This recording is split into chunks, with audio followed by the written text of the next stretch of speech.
Sasa maelekezo yangu, hawa wa ardhi wabaki hapa mpaka tarehe 30 ili hawa wote wanaozunguka hapa waje wapewe huduma na wawahi kama wanavyowahi siku zote za maonesho na kufunga muda wa maonesho unaotakiwa kufungwa. Ninajua mko na Daramu hapa, Daramu wote hawa uwaruhusu waje mpaka tarehe 30 ili waje watatue kero za wananchi hawa. Kazi ya kuja kutafuta hati za watu tutumie mfumo, na hii niielekeze kwa Watanzania, kwa taasisi zote ambazo zinatumia mifumo, kwa sababu leo nimekuwa mgeni rasmi wa kufunga wiki ya utumishi. Ninawaelekeza mahali popote ambapo mifumo inatakiwa itumiwe mifumo. Mmekuja kutatua kero na changamoto za wananchi. Hongereni sana kwa kazi hii kubwa, kazi nzuri ambayo mmeifanya.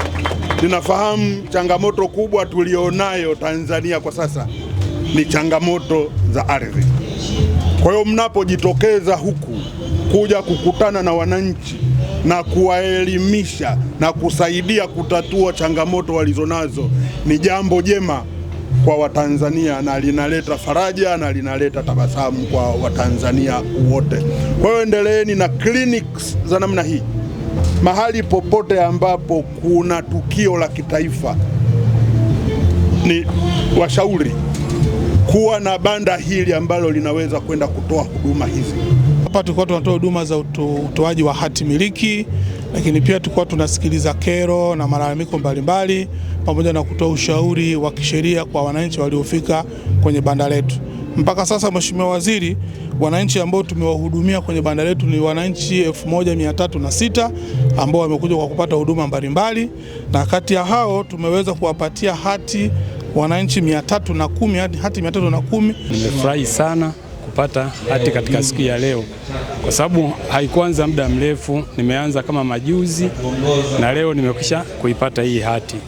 Lakini jambo la msingi, nifurahi sana na niwapongeze sana hawa watendaji wa ardhi kwa namna walivyojiwezesha hata kufanikisha hii hati kuipata kwa muda mchache sana.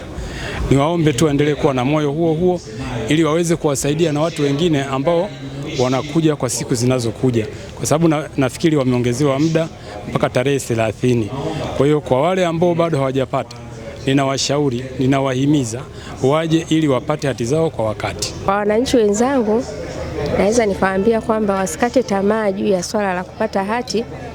Ni kuwa tu mvumilivu, kila kitu kinawezekana. Hata kupata hati kwa siku hiyo hiyo inawezekana iwapo kila kitu kitakuwa kimekaa sawa.